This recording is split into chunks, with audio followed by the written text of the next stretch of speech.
Master minds commerce చదవాలనుకునే 10th inter విద్యార్థుల తొలి ఎంపిక. అనంతపురం హనీ ట్రాప్ కేసులో మరో టీడీపీ నేత అరెస్ట్ అయ్యారు. టీడీపీ నేత నరేందర్ రెడ్డిని పోలీసులు అదుపులోకి తీసుకున్నారు. మహిళలను ఎరగా వేసి న్యూడ్ ఫొటోస్తో బ్లాక్మెయిల్ చేసేవారు.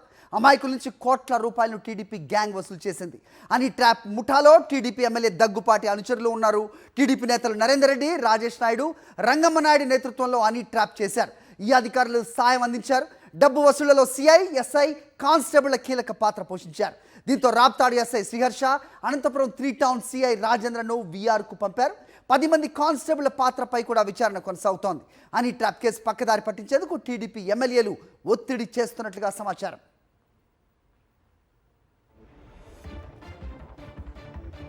రైట్, ఇదే అంశంపై అప్డేట్స్ మా కరెస్పాండెంట్ శివారెడ్డి ఇస్తారు. శివారెడ్డి, చెప్పండి. రోజుకో టీడీపీ నేత పేరు బయటకు వస్తున్న క్రమం చూస్తున్నాం. అలాగే 10 మంది కానిస్టేబుళ్ల వ్యవహారంపై కూడా దర్యాప్తు జరుగుతున్నట్టు తెలుస్తోంది. ఏం జరుగుతోంది, ఇంకా ఎంతమంది పేర్లు బయటకు వచ్చే అవకాశం కనిపిస్తోంది? అప్డేట్ చెప్పండి.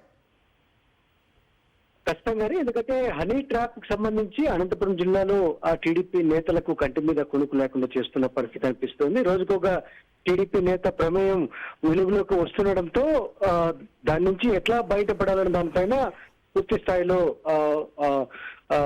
అర్థం కాని పరిస్థితి కనిపిస్తోంది టీడీపీ నాయకులకు సంబంధించి. తాజాగా అనంతపురం అర్బన్ కాన్స్టిట్యూన్సీ సంబంధించి రుద్రంపేట గ్రామానికి సంబంధించి టీడీపీ నేత నరేందర్ రెడ్డిని పోలీసులు అదుపులో తీసుకున్నారు. ఈయన టీడీపీ ఎమ్మెల్యే దగ్గుపాటి ప్రసాద్ కు సన్నిహితంగా ఉంటూ వస్తున్నారు.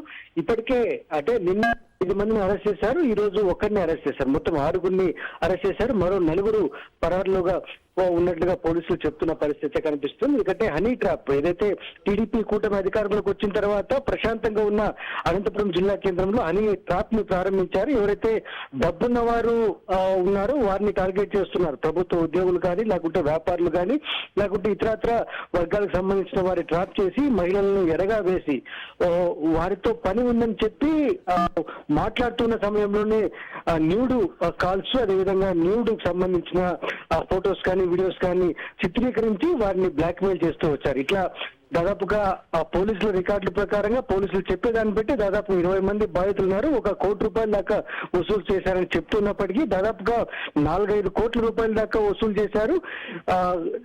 గత 2 సంవత్సరాలుగా ఇదే వ్యాపారంగా టీడీపీ నేతలు మలుచుకున్నట్లుగా చాలా స్పష్టంగా అర్థమవుతుంది. ఇప్పటికే టీడీపీ నేతలు రాజేష్ నాయుడు, అదేవిధంగా రంగమ్మ నాయుడు, అలాగే నరేందర్ రెడ్డి ఈ 3 కన్సర్న్లోనే హనీ ట్రాప్ జరిగింది అని చాలా స్పష్టంగా తేటతెల్లమైంది. ఇదే వ్యవహారానికి సంబంధించి డబ్బు కోసం ఒకవేళ బాధితుల నుంచి డబ్బు రాకపోతే పోలీసుల ద్వారా బెదిరించి డబ్బులు ఇప్పించే వ్యవహారం కూడా వెలుగు చూస్తున్న పరిస్థితి కనిపిస్తోంది. ఈ నేపథ్యంలోనే అనంతపురం 3 టౌన్ సిఐ రాజేంద్రనాథ్ యాదవ్ కావచ్చు, లేకుంటే రాప్తాడు సిఐ శ్రీహర్షలను వీళ్ళిద్దరిని ఇప్పటికే వీఆర్కు బదిలీ చేశారు. మరొక 10 మంది కానిస్టేబుల్ దాకా అనుమానితులుగా ఉన్నారు. వారిపైన కూడా పూర్తి స్థాయిలో ఇన్వెస్టిగేషన్ జరుగుతుంది. మరోవైపున మరికొందరు సబ్ ఇన్స్పెక్టర్ల పాత్ర కూడా ఉన్నట్లుగా పోలీసు ఉన్నతాధికారులు భావిస్తున్నారు. ఆ దిశగా ఇన్వెస్టిగేషన్ చేస్తున్నారు. మొత్తానికైతే అనంతపురం తెలుగుదేశం పార్టీలో హనీ ట్రాప్ వ్యవహారం పూర్తి స్థాయిలో చర్చనీయాంశంగా మారిన పరిస్థితి కనిపిస్తోంది. Hari, right Sivareddy, thanks.